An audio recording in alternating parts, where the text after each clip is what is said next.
В этом фильме я расскажу об этапах съемочного процесса и предлагаю вам представить себя в образе главного героя художественно-документального фильма. И для того, чтобы представить, каким может быть ваш будущий фильм или реклама, хорошо сперва ознакомиться с примерами работ того художника, который будет работать над вашим фильмом, и узнать, какой у автора подход к съемке, для того, чтобы понимать, каким будет ваше участие. В этом жанре все происходящее в кадре разворачивается естественным образом, без постановочных действий героев. То есть вам не нужно что-то придумывать специально на камеру, поскольку есть действие или событие, на котором сосредоточено ваше внимание. При этом действие может быть оговорено заранее, однако в процессе съемки все разворачивается естественно. Я буду мама! При этом элементы, которые выбирает снимать автор, могут быть абсолютно разные и лишь косвенно освещать героя.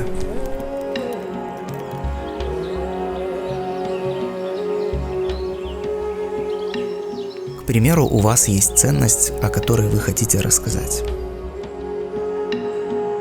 Можно, конечно, создать персонажей, которые будут в игровой форме рекламировать вашу ценность, проигрывая какую-то историю. А можно с вами побеседовать и в диалоге интервью достать из вас интересные высказывания, тезисы, цитаты. Основной смысл в произведениях такого жанра, как правило, раскрывается через речь главного героя. И на этапе подготовки проекта, обсуждая тему, я составляю список вопросов, которые впоследствии задаю главным героям. При этом места, выбранные для съемки, и сами моменты этих бесед-интервью могут быть выбраны спонтанно и быть не самыми тривиальными для большей жизненности этих бесед.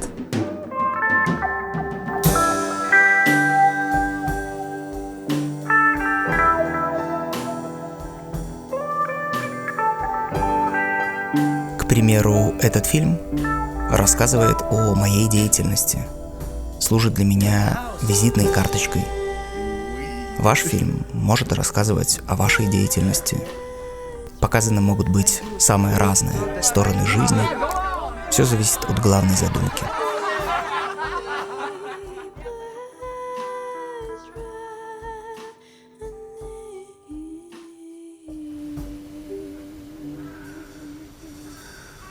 Как правило, работа в таком формате возможна, когда съемка производится одним человеком, который никого не напрягает своей камерой и достаточно непосредственно взаимодействует со средой.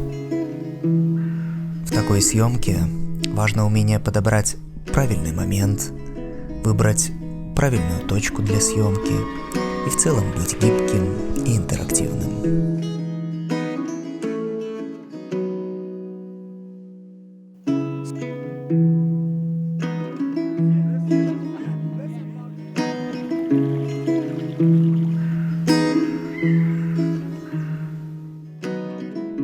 Какие-то кадры могут быть выстроены детально и сняты художественно, например, начало фильма или концовка. Главная идея, стиль, форма произведения рождаются исходя из задач и целевой аудитории. Это может быть полноценный фильм с разными героями и их историями, или же короткая зарисовка с вашим закадровым голосом. Времени нет, парус по ветру, полной грудью вдохнуть.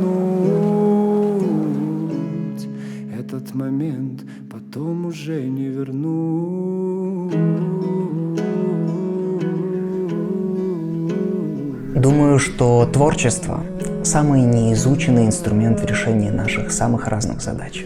Создать можно любую форму видеопроизведения. Нужно лишь понимать потребности.